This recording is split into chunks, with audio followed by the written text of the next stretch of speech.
नमस्कार, मैं हूं राकेश कुमार यादव और आपका सत्य और झूठ में स्वागत है।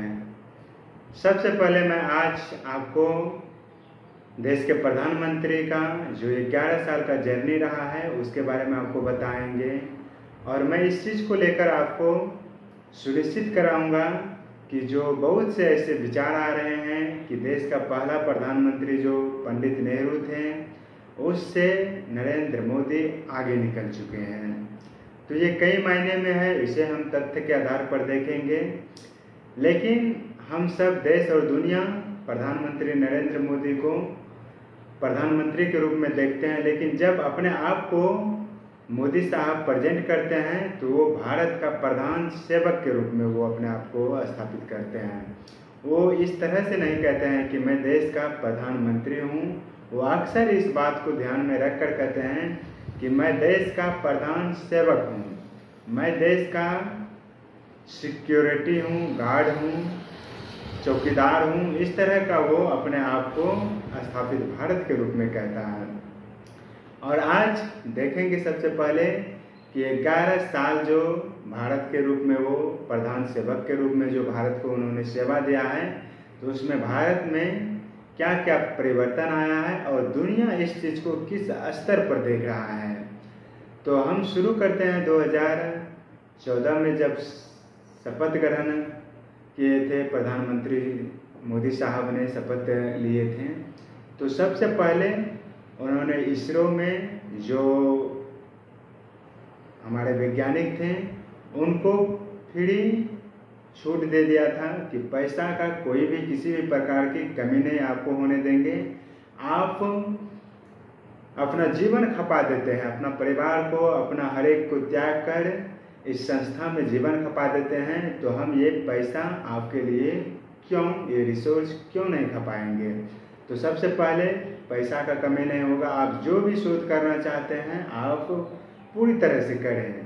और हमको याद है कि जब हम चंद्रयान को फर्स्ट समय हम दक्षिणी ध्रुव पर स्थापित नहीं कर पाए थे, तो वो अफसोस 1000 करोड़ रुपया हमारा वहाँ पर फेल हुआ था।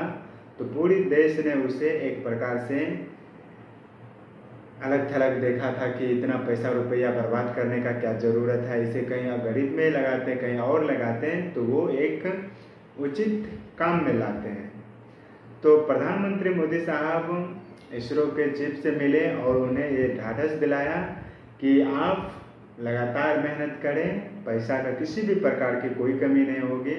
और इसरो, DRD अलग अलग तरह से जो भी उन्हें पहले डिसीजन में प्रधानमंत्री जब मनमोहन सिंह थे तो दुनिया का अलग थलग का उसे कुछ इस प्रकार के आभास होते थे, तो ये पूरी छूट दे दिया गया, आप जो भी करना चाहते हैं करें, बाकी सब हम देखेंगे। तो ये पहला उसका स्टैंड था।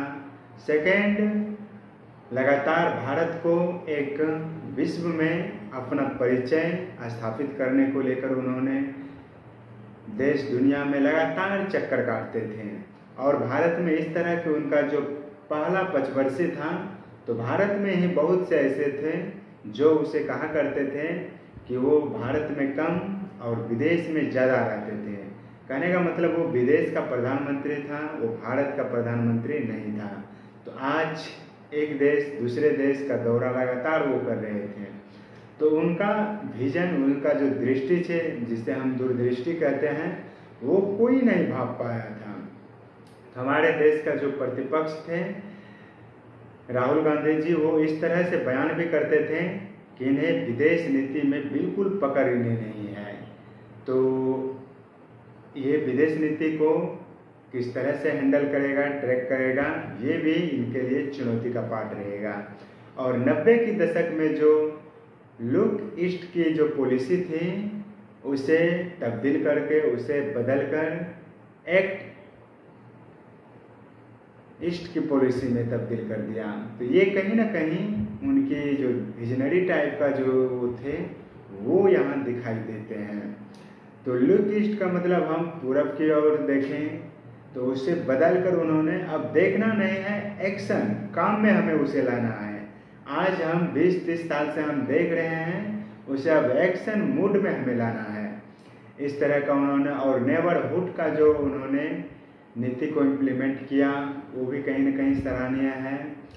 पहले देखिए कि योजना आयोग था, एक प्रकार से आप कह सकते हैं ये पूरे भारत का खाका तैयार करता था।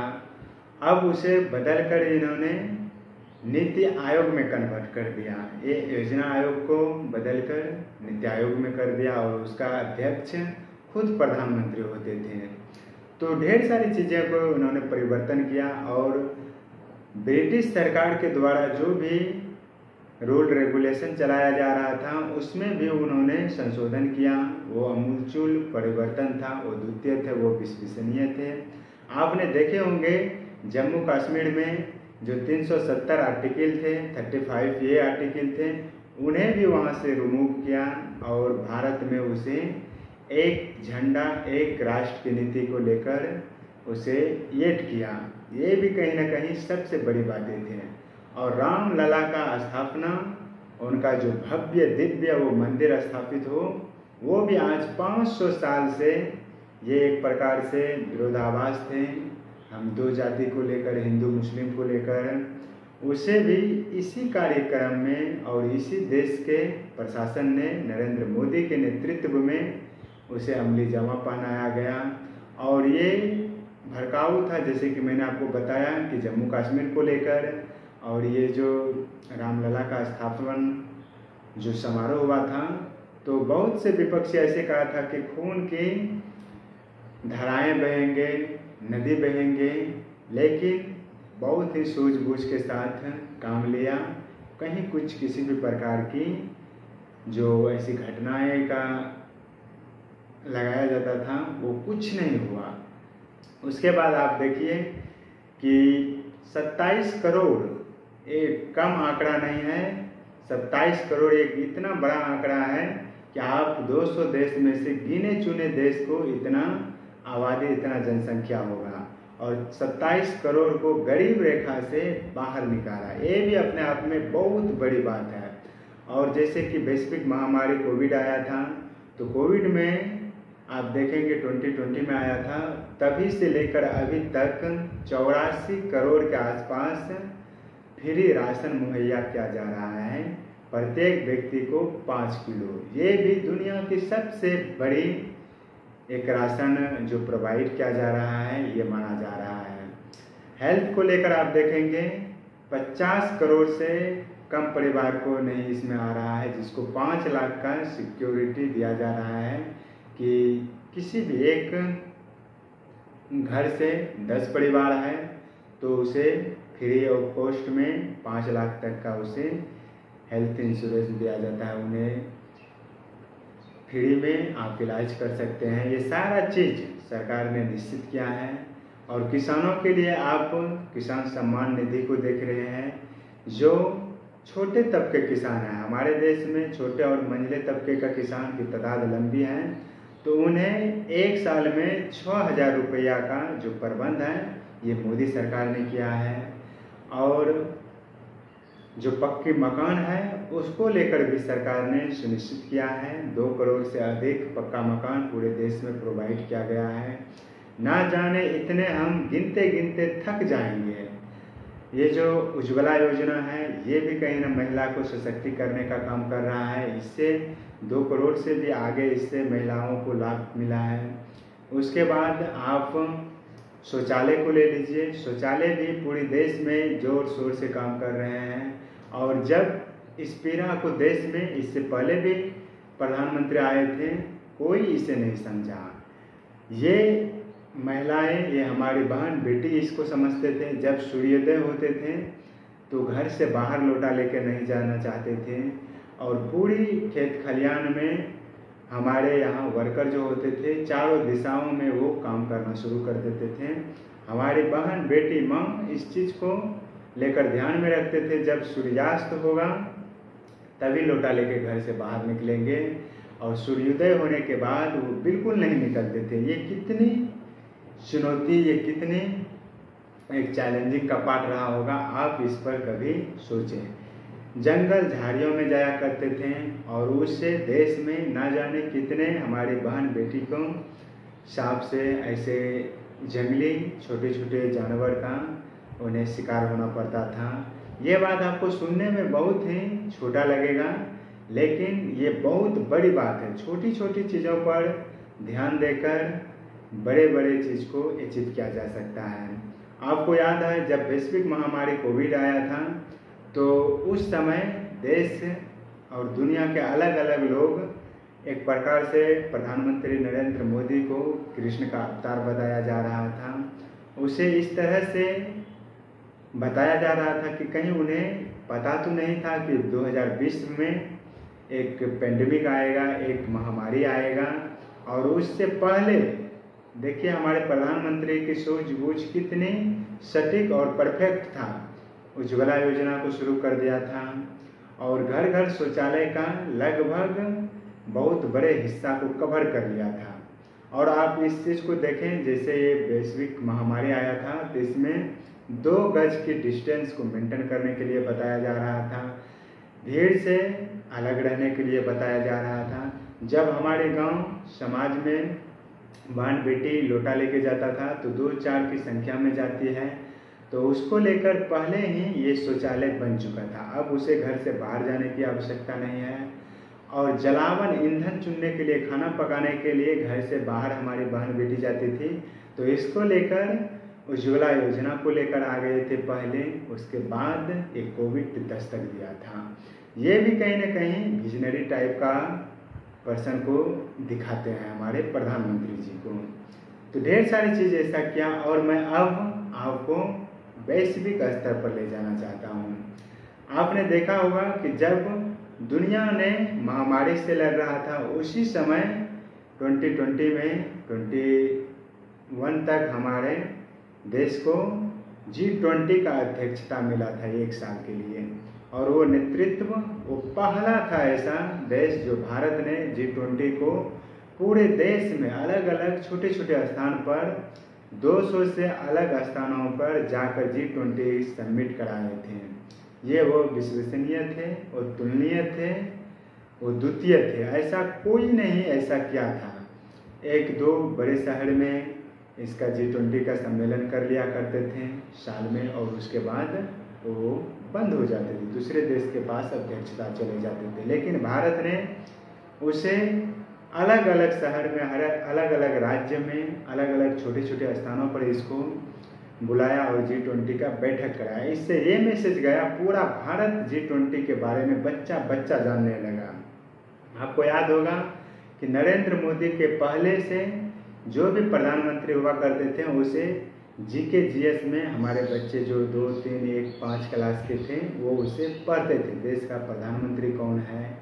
लेकिन जब से नरेंद्र मोदी देश का प्रधान सेवक बने हैं, उस समय से हर एक के जुबान पर मोदी मोदी मोदी रहा करते हैं। तो कहने का मतलब ये, जन आंदोलन कोई भी मिशन वो शुरू करते हैं तो उसे एक सीमित दायरे में नहीं रखता है, उसे 140 करोड़ के घर घर में उसे प्रोवाइड किया जाता है। तो G20 एक बड़े स्तर पर थे, ये बहुत बड़ी संस्था है पूरे विश्व में। और जब दिल्ली डिक्लेरेंस को G20 में पास करने की बात आ रहे थे, तो देश और दुनिया के बड़े बड़े नेता या बड़े बड़े ऐसे जो राजनीतिक में अपना पकड़ रखते हैं, वो कहा करते थे ये दिल्ली डिक्लेरेंस पास नहीं होंगे। तो ये मोदी के लिए बहुत चुनौती का पाठ था। तो ये बताया जा रहा था, लेकिन हमारे सरकार ने इस चीज़ को भी सुनिश्चित करके दिखाया। और यही G20 जो 2021 में भारत अध्यक्षता कर रहे थे, इसी का देन है कि जो अफ्रीका महाद्वीप है उसे भी इसका अध्यक्षता, इसके सदस्य मेंबरशिप प्राप्त हुआ। इससे पहले G20 के एक भी दक्षिण अफ्रीका, माफ करेंगे अफ्रीका महाद्वीप का एक भी देश इसमें नहीं थे। तो ये भारत का ही देन था, भारत का ही ये एक प्रकार से कहें तो अफ्रीकी महादेश के लिए एक शुभ चिंतक, एक विचारक के रूप में आए और अफ्रीकी महाद्वीप को G20 का मेंबरशिप प्राप्त हुआ। तो भारत ने अलग अलग तरह का काम किया और G20 में जब दिल्ली डिक्लेरेंस को पास किया गया था, तो ये होता क्या है इसको मैं कुछ सेकंड में आपको बता देना चाहता हूँ कि जब कभी भी कहीं भी G20 का आगे का जो प्लानिंग होगा तो देखा जाएगा कि दिल्ली में क्या क्या चीज़ पर काम किए गए थे, कौन सी चीज़ें पास हुए थे, तो उस पर फोकस रहेगा, उस पर ध्यान रखेगा। और आने वाला जब तक G20 अस्तित्व में रहेगा, ये दिल्ली में जो अध्यक्षता हुआ था, इनकी सारी चीज़ों पर जिस पर डिसीजन हुआ था उसे एनालिसिस किया जाएगा, उस पर फोकस किया जाएगा, उस पर ध्यान दिया जाएगा। और ये सारे G20 का बड़े बड़े नेताएं, प्रधानमंत्री, राष्ट्रपति, ऐसे विदेश मंत्री आकर इस पर अपना दस्तखत किए थे, अपना इस पर विचार व्यक्त किए थे। तो यही दिल्ली डिक्लेरेंस थे जो भारत सरकार ने इसे पास कराए थे। हम आज देखें G20 का हम तो मेंबर हैं, लेकिन हम G7 का मेंबर नहीं हैं, फिर भी हम आज 5 साल से इसमें लगातार अपने स्थान को सिक्योर कर रहे हैं। मतलब हमें G20 का G7 का जो भी मेंबर है वो हमें आमंत्रित करते हैं, हमें बुलाते हैं। हम उसका अध्यक्ष नहीं हैं, फिर भी वो हमें बुलाते हैं। हाल ही के दिनों में कनाडा में जो नए सरकार बने हैं उन्होंने प्रधानमंत्री मोदी के साथ संपर्क साधा है और कनाडा में G7 का समिट होने जा रहा है और उसमें पुनः फिर मोदी साहब को बुलाया गया है। तो G7 अपने आप में एक डेवलप नेशन का एक ग्रुप है और उसमें प्रधानमंत्री मोदी को लगातार उसमें बुलाना, ये भी कहीं ना कहीं भारत की शक्ति को दिखा रहा है। अब मैं भारत की इकोनॉमी को लेकर बताना चाहूँगा। 67 साल पहले आज़ादी से लेकर 2014 को पहले लेकर भारत ने $2 ट्रिलियन का इकोनॉमी प्राप्त किया था और आज भारत $4 ट्रिलियन से भी क्रॉस कर चुका है। ये भी अपने आप में वो विश्वसनीय है। आप जरा सोचिए, कहीं $2 ट्रिलियन को लेकर 67 साल लग गया और महज 11 साल में हम उससे कहीं आगे इकोनॉमी को ग्रोथ किया और आने वाला 2-3 वर्ष में हम $5 ट्रिलियन का इकोनॉमी बन जाएंगे। 2014 के पहले हम दुनिया में इकोनॉमी स्थान पर हम अपना स्थान जो सिक्योर किए थे वो 10-11 नंबर पर थे पूरी दुनिया में और आज हम पूरी दुनिया में चौथा स्थान पर हैं। पहले हम दुनिया से जितने भी डिफेंस का था वो मंगाते थे, लेकिन आज हम दुनिया को अपना वेपन्स, आर्टिलरी गन, तोपें, लड़ाकू विमान, ऐसे चीज़ों को भेज रहे हैं। हाल ही के दिनों में आप सबको याद होगा हमने फिलीपींस को ब्रह्मोस मिसाइल भी भेजे हैं, पिनाका रॉकेट भी हम भेजे हैं अलग अलग देश को। सब ने इस पर रुचि दिखा रहा है और आने वाला जो समय है वो अभी वर्तमान में 80 देश ऐसे हैं जो भारत से डिफेंस खरीद रहे हैं। ये बढ़ेगा और हम 20,000 करोड़ से बढ़कर 40-50 हज़ार करोड़ के पास भी हम जाएंगे। तो ये सब भारत में मोदी के नेतृत्व में हो रहा है। और इसके बाद आप देखे होंगे कि जैसे उड़ी, कुलगाम, पहलगाम, ऐसे ना जाने पाकिस्तान ने कितने अटैक किए थे, उसका मुंहतोड़ जवाब हमने दिया। चीन को भी हम डोकलाम को लेकर एक भारत की जो शक्ति है, भारत नया भारत है ये, वो भी उससे बताया गया है। तो कुल मिला के अगर देखा जाए तो भारत पूरे देश में भी मजबूती के साथ नरेंद्र मोदी के नेतृत्व में काम किया है। उसके बाद दुनिया में भारत का साख पहचान बढ़ा है, पूरी दुनिया भारत को सैल्यूट करता है। आज दुनिया में कहीं भी जाए तो भारत का जो नागरिक होंगे उसे बड़े ही प्यार से उसे इज्जत दिया जाता है। आपको याद होगा जब भी किसी भी देश के पास कोई प्राकृतिक या कृत्रिम टाइप से आपदा आया करता है, उसमें भारत मिशन मूड में जाकर काम करते थे, अपने नागरिकों को प्रायोरिटी देते थे और वहाँ से एक भी नागरिक संकट में रहे ना। जिसे रूस और यूक्रेन को लेकर आप देखें, यूक्रेन से युद्ध को बीच में रोककर वहाँ से सारे हमारे जितने भी नागरिक थे उसे भारत के लिए लाया गया। जहाँ भी किसी भी प्रकार की समस्या उत्पन्न होते थे तो भारत मिशन मोड में जाकर एक भी नागरिक को वहाँ किसी भी प्रकार के किसी व्यक्ति ना आए उसे भारत लाया करते थे। तो ये भारत की दम, भारत की शक्ति को रिप्रेजेंट करता है। और आने वाले जो दिन होगा, समय होगा, जो 2047 में हमने टारगेट रखा है, ये जो डेवलप नेशन का जो हम थीम रखे हैं उसे भी हम बहुत ही मजबूती के साथ अचीव करेंगे और हमारे देश के प्रधानमंत्री इसे उच्च हद तक पहुंचा दिया जाएगा। जैसे कि आप सबको होंगे पता, क्रिकेट अगर आप लोग देखते होंगे तो सब भारत तो क्रिकेट का दीवाना है। आप देखे होंगे हिटमैन जो है रोहित शर्मा, शुरुआती दौर में ही अपने टीम को उस ऊंचाई पर पहुंचा देते थे जहां से लक्ष्य बड़े ही सरल, बड़े ही आसान दिखता था। उसी तरह से हमारे देश के प्रधानमंत्री नरेंद्र मोदी हिटमैन के रूप में है। वो डेवलप नेशन अगर नहीं बना पाए अपने समय में तो उस लक्ष्य तक पहुंचा देंगे जहां से हम बैठकर ही डेवलप नेशन का थीम देख सकते हैं। लगभग हमें वहां तक पहुंचा देगा। तो मैं आशा करता हूं कि आपको 11 साल का जो हमारा प्रधान सेवक ने जर्नी भारत के नागरिकों को, जनता को सेवा के रूप में व्यक्त किया है, तो ये चीज़ मैंने जो भी इंक्लूड किया है और कुछ ढेर सारे ऐसी चीज़ों को इतने कम समय में मैं समेट तो नहीं पाया हूँ। बहुत से ऐसी चीज़ हैं जो हमारे प्रधानमंत्री द्वारा किया गया, मैं उसको आपके सामने नहीं ला पाया, लेकिन समय कम है। कम समय में मैंने बहुत कुछ चीज़ों को समेटना अपने अनुसार से संभव किया है। हो सके तो कुछ छूटा होगा तो आप भी उस पर एक नज़र देखें, ध्यान दें। तो तब तक के लिए धन्यवाद, नमस्कार। आप अपना हेल्थ, अपना शरीर पर ध्यान दें, लगातार आगे की ओर मेहनत करते रहें। थैंक यू, धन्यवाद।